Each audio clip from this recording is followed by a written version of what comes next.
আজকে সবগুলা মরিচ তুলে ফেলাম, একটাও রাখবো না। সব তুইলে ফ্রিজের মধ্যে রেখে দিন।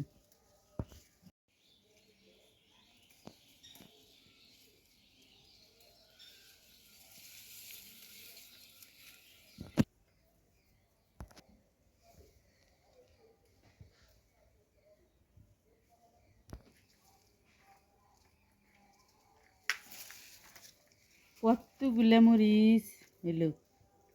এই মরিচগুলা যদি বড় মরিচ হইল না, তাহলে দিসবেলা একটা ব্যাগ ভর্তি হয়ে গেল না। এর থেকে মিতির মায়ের কটা দেন রাখবো, কটা যে জিফাত করে দেন রাখবো। ছোট মরিচের ডাল বেশি। এই জায়গাটার মধ্যে এই যে এই যে এই যে এই পাশে আরো তুললাম আমরা। এই দেখ, মরিচের আচার বানাবো। মরিচের আচার বানায় খাওয়া যায়। বাজার থেকে নিয়ে আসা হয়েছে তাজা তাজা ধনিয়ার পাতা। এই ধনিয়ার পাতা দিয়ে আমি বানাবো চান্দা মাছ ভর্তা। এই ধনিয়ার পাতাগুলো কাইটা ভালো করে ধুইয়া ভর্তা বানাবো।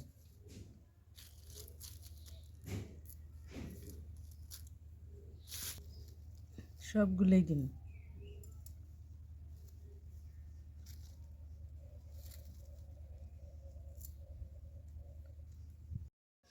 অনেকগুলো ধনিয়ার পাতা হয়ে গেল, এগুলো দিয়ে বেশি করে ভর্তা বানাবো।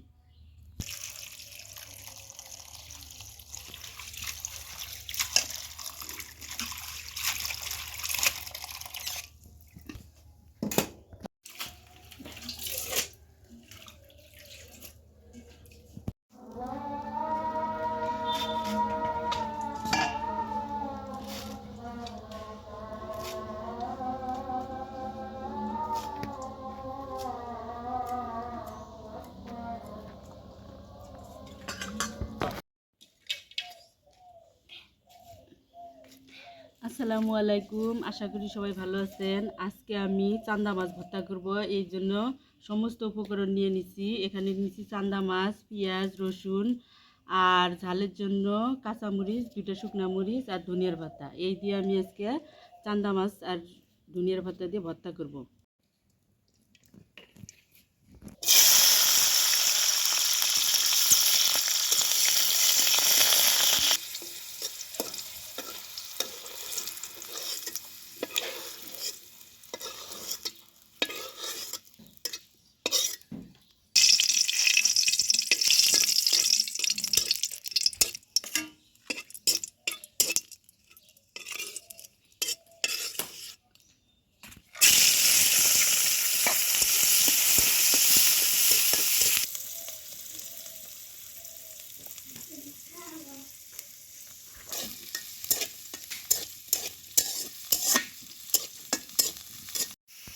একে একে আমার সব কিছু ভাজা শেষ হয়ে গেল।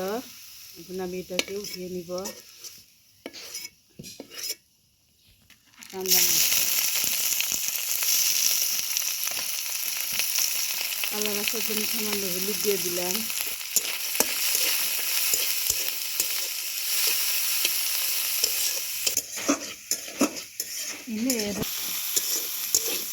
হালকা ভেজে ভাজা হয়েছে, এখন এর মধ্যে দিয়ে দিব আমি ধনিয়ার পাতা। পাতা দিয়ে আমি এটাকে বেশ কিছুক্ষণ নাড়াচাড়া করে নামিয়ে নিব।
এর মধ্যে আমি একটু সরষের তেল মিক্সড করে নিব।